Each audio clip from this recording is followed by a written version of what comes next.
Israel Iran तनाव के बीच भारत का मिशन रेस्क्यू जारी। आर्मेनिया से आज दोहा पहुंचेगा 110 छात्रों का जत्था। आज रात तक 110 छात्रों का जत्था पहुंच सकता है दिल्ली एयरपोर्ट। अन्य भारतीयों को भी निकालने की कवायद जारी। ईरान की सीमा से लगे देशों के संपर्क में भारतीय विदेश मंत्रालय। अन्य भारतीयों को निकालने के लिए तुर्कमेनिस्तान से भी बातचीत जारी। जम्मू कश्मीर के छात्र संघ ने प्रधानमंत्री मोदी और जयशंकर का जताया आभार। कहा, पीएम मोदी और जयशंकर के समय पर हस्तक्षेप के लिए आभारी हैं। गाजियाबाद के रहने वाले मोहम्मद अली ने तेहरान में मेडिकल की पढ़ाई कर रहे अपने बेटे की वापसी के लिए सरकार से गुहार लगाई। पिता ने कहा, सरकार जल्द उठाए कड़ा कदम। ऑपरेशन सिंदूर को लेकर प्रधानमंत्री नरेंद्र मोदी की अमेरिका के राष्ट्रपति ट्रंप से फोन पर बातचीत। ऑपरेशन सिंदूर के बारे में विधिवत दी जानकारी। आतंकवाद के खिलाफ भारत के रुख को पीएम ने अमेरिकी राष्ट्रपति के सामने रखा। कहा, भारत ने आतंकवाद के खिलाफ अपना काम किया। पीएम मोदी ने ट्रंप से कहा, आतंक को भारत युद्ध के रूप में देखता है। बोले, आतंक के खिलाफ ऑपरेशन सिंदूर जारी रहेगा। पीएम मोदी ने ट्रंप से कहा, सीजफायर पाकिस्तान की रिक्वेस्ट पर हुआ, लेकिन ना मध्यस्थता स्वीकारी है ना ही स्वीकार करेंगे। ट्रंप ने आतंकवाद के खिलाफ समर्थन किया व्यक्त। प्रधानमंत्री मोदी को अमेरिका आने का दिया न्योता। कनाडा में G7 समिट में प्रधानमंत्री नरेंद्र मोदी का गर्मजोशी के साथ स्वागत हुआ। कई देशों के राष्ट्राध्यक्षों से मुलाकात भी की। कनाडा के नए पीएम मार्क कार्नी मिले पीएम मोदी से। दोनों देशों के रिश्तों को बताया काफी अहम। फ्रांस के राष्ट्रपति एमेनुएल मैक्रोन के साथ पीएम मोदी का दिखा मजाकिया अंदाज। कुछ देर तक बात हुई। इटली की प्रधानमंत्री मेलोनी के साथ पीएम मोदी का दिखा बेहतरीन तालमेल। दोनों ने हाथ मिलाया और फिर साथ में तस्वीर भी खिंचवाई। पीएम मोदी ने कनाडा के पीएम के साथ कई मुद्दों पर चर्चा की। भारत कनाडा के बीच संबंध बेहतर करने पर सहमति। दोनों देशों के बीच स्वच्छ ऊर्जा प्रौद्योगिकी सहयोग पर हुई चर्चा। एआई, खाद्य सुरक्षा, खनिज और सप्लाई पर भी हुआ मंथन। पीएम मोदी ने G7 समिट में आतंकवाद पर किया प्रहार। कहा, आतंकवाद मानवता का दुश्मन है। पीएम मोदी ने आतंकवाद को समर्थन देने वाले देशों को दी धमकी। कहा, आतंकवाद समर्थक देशों की कीमत चुकानी होगी। प्रधानमंत्री मोदी क्रोएशिया के लिए हुए रवाना। क्रोएशिया जाने वाले भारत के पहले प्रधानमंत्री। क्रोएशिया के साथ कई अहम मुद्दों पर पीएम मोदी करेंगे द्विपक्षीय वार्ता। क्रोएशिया के राष्ट्रपति से भी मुलाकात करेंगे पीएम मोदी।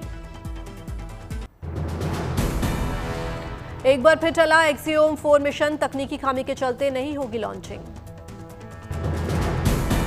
अब 22 जून को हो सकती है लॉन्चिंग। एक्सियोम 4 मिशन के तहत इंटरनेशनल स्पेस स्टेशन जाएंगे शुभांशु। स्पेस एक्स की ओर से सोशल मीडिया प्लेटफॉर्म एक्स पर दी गई जानकारी। अहमदाबाद विमान हादसे में बड़ा खुलासा। 3 महीने पहले ही बदला गया था एयर इंडिया प्लेन का एक इंजन। 2 साल पहले हुए विमान की मरम्मत। दिसंबर में इसकी जांच का अगला राउंड किया गया था निर्धारित। बाली के पास ज्वालामुखी विस्फोट के कारण एयर इंडिया की फ्लाइट दिल्ली लौटी। एयरलाइन ने कहा, यह फैसला यात्रियों की सुरक्षा को ध्यान में रखते हुए लिया गया। समंदर में बड़ी भारत की शक्ति। एंटी सबमरीन वॉरफेयर युद्धपोत INS अर्नाला नौसेना में हुआ शामिल। विशाखापट्टनम नेवल डॉकयार्ड में नौसेना में शामिल हुआ Arnala. Chief of defence staff Anil Chauhan मौके पर रहे मौजूद। कोलकाता की रीच शिप बिल्डर्स और L&T शिप बिल्डर्स ने मिलकर अर्नाला का निर्माण किया। वसई के पास ऐतिहासिक अर्नाला किले के नाम पर रखा गया नाम। 77 मीटर लंबा है ये स्वदेशी एंटी सबमरीन युद्धपोत। 1490 टन के करीब है इसका वजन। समंदर में 40 किलोमीटर प्रति घंटा है INS अर्नाला की रफ्तार। युद्धपोत पर 7 अधिकारियों समेत 57 नौसैनिकों की तैनाती की जा सकेगी। जम्मू में युद्ध स्तर पर चल रही अमरनाथ यात्रा की तैयारियां। 3 जुलाई से शुरू होगी यात्रा। अमरनाथ यात्रा मार्ग की सुरक्षा चाक चौबंद। पहली बार हेलीकॉप्टर सेवा पर पाबंदी।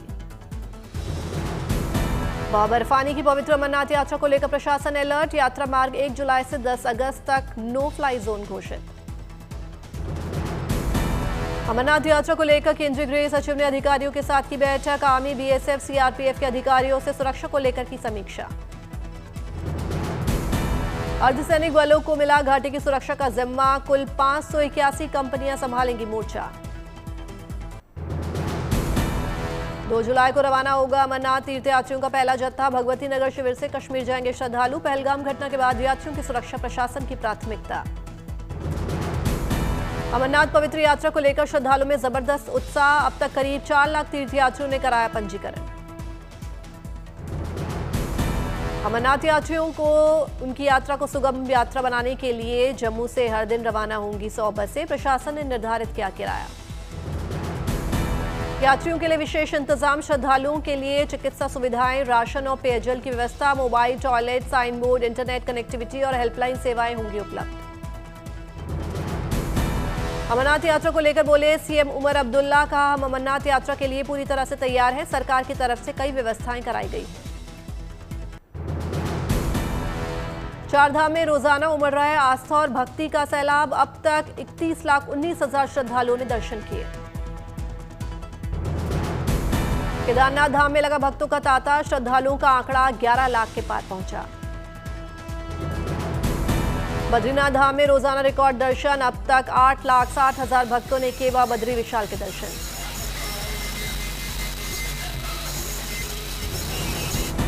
गंगोत्री और यमुनोत्री धाम में श्रद्धा का सैलाब। दोनों धामों में अब तक 5-5 लाख श्रद्धालुओं ने की पूजा अर्चना। सिखों के पवित्र तीर्थस्थल हेमकुंड साहिब में बड़ी संख्या में पहुंच रहे भक्त। अब तक 1,28,000 श्रद्धालुओं ने टेका मत्था। देश भर में 11वें अंतर्राष्ट्रीय योग दिवस की तैयारियां जोरों पर। देश के कई हिस्सों में योग शिविर का किया जा रहा है आयोजन। विश्व योग दिवस पर आंध्र प्रदेश के विशाखापट्टनम में रामकृष्ण बीच पर योग महाकुंभ का होगा आयोजन। पीएम मोदी होंगे शामिल। विशाखापट्टनम में रामकृष्ण बीच पर पीएम मोदी के साथ 40 देशों के राजनयिक करेंगे योग। करीब 5 लाख लोग भी होंगे शामिल। प्रधानमंत्री मोदी देश भर के 10 स्थानों पर होने वाले आयोजनों से भी वीडियो कॉन्फ्रेंसिंग के जरिए जुड़ेंगे। योग के जरिए एक पृथ्वी एक स्वास्थ्य का देंगे संदेश। दिल्ली में आयुष मंत्रालय में 3 दिवसीय योग महाकुंभ समारोह का आयोजन किया गया। बड़ी संख्या में लोगों ने योग किया।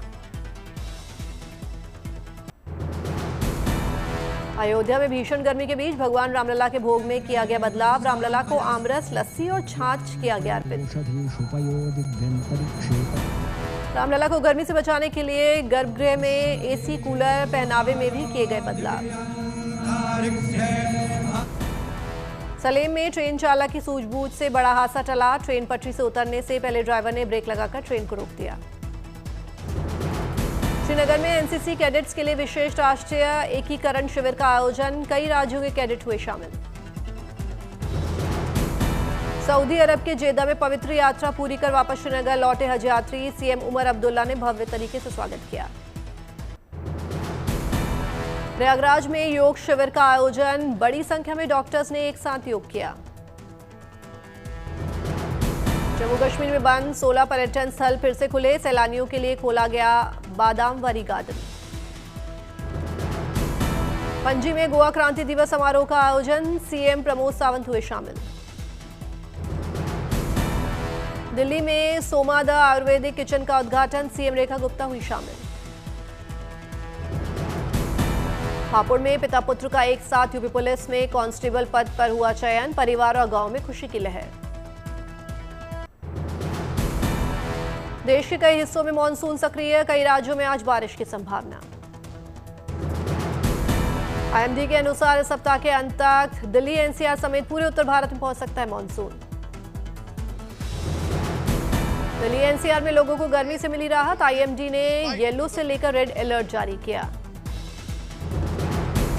यूपी में अगले 24 घंटों में मानसून देगा दस्तक। गर्मी से मिलेगी राहत। यूपी में मानसून की एंट्री से बारिश का ऑरेंज अलर्ट। प्रयागराज, सोनभद्र, मिर्जापुर, चंदौली, वाराणसी, जौनपुर, गाजीपुर, आजमगढ़ और मऊ में जमकर हुई बारिश। बिहार में भी अगले 24 घंटे में मानसून की एंट्री। मौसम हुआ कूल। राजस्थान में भी बारिश की वजह से मौसम खुशनुमा। अगले 7 दिनों तक बारिश और आंधी तूफान की संभावना। उत्तर प्रदेश के झांसी में जमकर बरसे बदरा, कई इलाकों में भरा पानी। नेपाल में बारिश का बगहा में दिखा असर, गंडक नदी का तेजी से बढ़ रहा है जलस्तर। गंडक नदी का जलस्तर बढ़ने से निचले इलाकों में बड़ी परेशानी, प्रशासन ने लोगों से की सतर्क रहने की अपील। नेपाल में लगातार हो रही बारिश के कारण नेपाल से आने वाली नदियों में उफान, कई इलाकों में भरा पानी। सीतामढ़ी में झील और लखनदेई में पानी का बहाव हुआ तेज, डायवर्जन पर पानी का बहाव, आवागमन बाधित। मुंबई में सुबह सुबह हुई जोरदार बारिश, मौसम हुआ खुशनुमा। गुजरात के बोटाद में बाढ़ में बही कार, 2 लोगों को बचाया गया, अन्य की तलाश तेज। कार में सवार थे 9 लोग, एनडीआरएफ का सर्च ऑपरेशन जारी।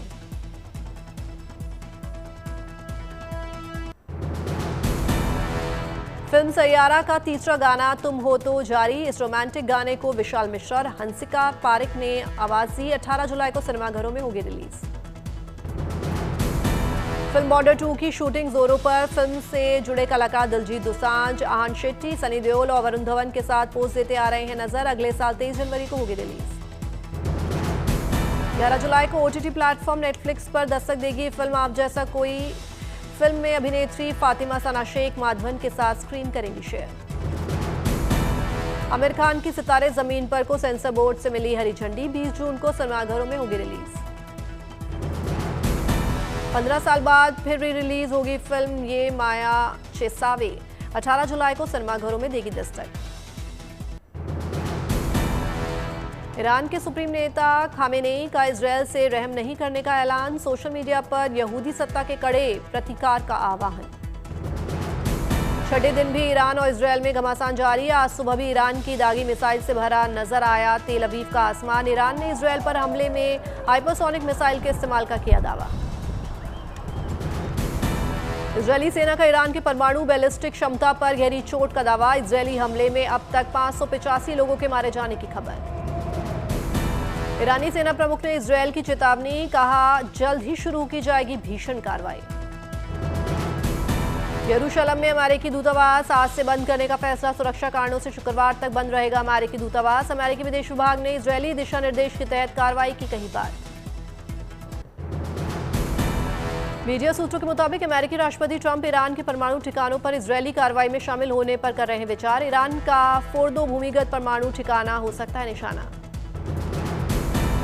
फ्रांसीसी राष्ट्रपति मैक्रों ने ईरान के खिलाफ सैन्य कार्रवाई का किया विरोध, सैन्य कार्रवाई से ईरान में सत्ता परिवर्तन से अराजकता फैलने की जताई आशंका। आज सुबह एक बार फिर इजरायली हवाई हमलों से दहल उठा, गाजा पट्टी का इलाका धमाकों के बीच नारंगी रोशनी से भरा नजर आया गाजा का आसमान।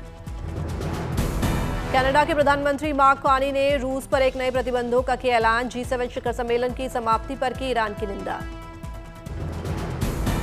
उत्तर कोरियाई नेता किम जोंग उन से रूसी सुरक्षा प्रमुख शोइगु की मुलाकात, इस महीने में दूसरी बार हुई मुलाकात को माना जा रहा है अहम। वर्ल्ड गोल्ड काउंसिल के मुताबिक आर्थिक अनिश्चितता और वैश्विक तनाव के बीच दुनिया भर के सेंट्रल बैंक गोल्ड रिजर्व बढ़ाएंगे। सर्वे में शामिल केंद्रीय बैंकों ने डॉलर से दूरी बनाने की भी कही बात। मुंबई पुलिस ने रैपिडो और उबर बाइक टैक्सी के खिलाफ धोखाधड़ी का मामला दर्ज किया। आरटीओ ने इन कंपनीज पर बिना परमिशन के ट्रांसपोर्ट सर्विस देने का आरोप लगाया। डिफेंस मेटल और सरकारी बैंकों की बदौलत मई में भारतीय शेयर बाजार ने दुनिया में सबसे शानदार प्रदर्शन किया। स्थिर टैक्स कलेक्शन, कम महंगाई, मजबूत पीएमआई डेटा, बढ़ते विदेशी मुद्रा भंडार से निवेशकों का भरोसा बढ़ा। India Boolean and jewellers association के मुताबिक चांदी ने 1,09,000 रुपये प्रति किलो के नए ऑल टाइम हाई को पार किया। चांदी की डिमांड बढ़ने से इसकी कीमतें लगातार नए रिकॉर्ड बना रही हैं। Yamuna expressway industrial development authority ने जेवर सस्ते रेजिडेंशियल प्लॉट की स्कीम लॉन्च की। इस स्कीम में महज 7.5 लाख रुपए में प्लॉट मिलेगा।